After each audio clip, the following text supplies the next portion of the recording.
Wonder Books, where every story comes with a lesson. Remember to subscribe for more amazing stories every day. The Great Treehouse Trouble of Tumblebrook. In the colorful town of Tumblebrook, where houses had rainbow roofs and flowers hummed soft tunes, two best friends, Lira the lynx and Boone the badger, decided to build the best treehouse ever. "I want a telescope tower so I can see the stars," Lira announced, drawing a tall spire in the air with her paw. "Well, I want a racing slide that spirals all the way down," Boone said, excitedly sketching squiggles in the dirt. The two friends looked at each other.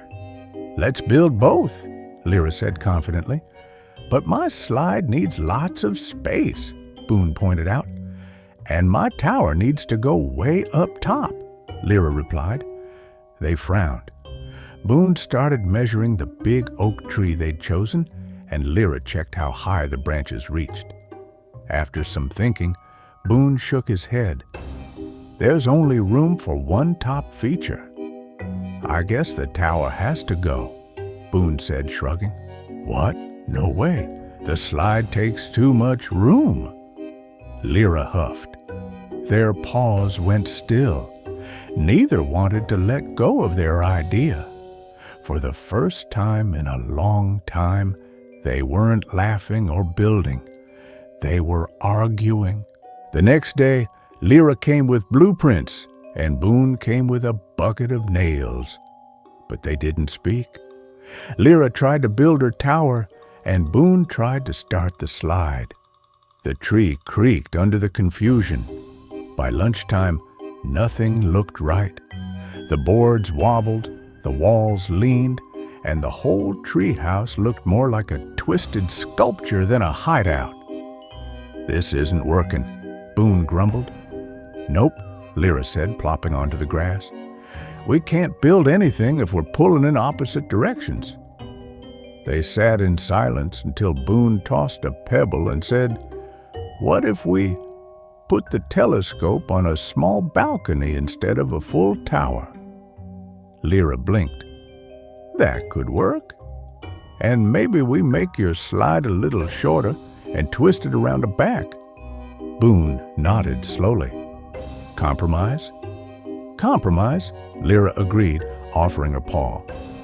They started fresh that afternoon, this time as a team. Boone helped Lira build a sturdy side balcony for her telescope.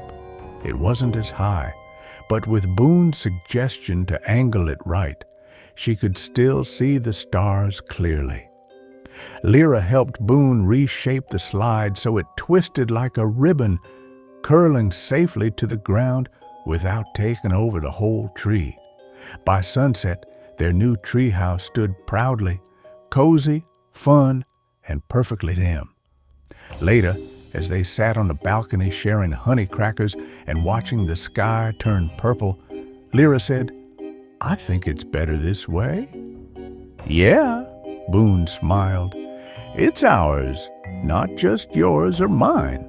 Moral of the story: compromise isn't about giving up what you love. It's about finding a way to honor everyone's ideas and working together towards something even better. In the Great Treehouse Trouble of Tumblebrook, Lira and Boone each had big, exciting dreams for their perfect treehouse. But when their ideas clashed, trying to build without listening to each other only led to a mess.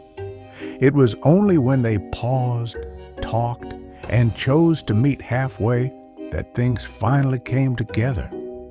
This story shows us that true teamwork isn't about one person winning. It's about finding a balance that brings out the best in everyone's vision. By blending their ideas with care and creativity, Lira and Boone didn't just build a treehouse. They built a friendship that was even stronger than before. Compromise teaches us empathy, patience, and the power of working with each other instead of against each other. Because when we choose to listen and collaborate, the result can be something far greater than we ever imagined on our own. The end.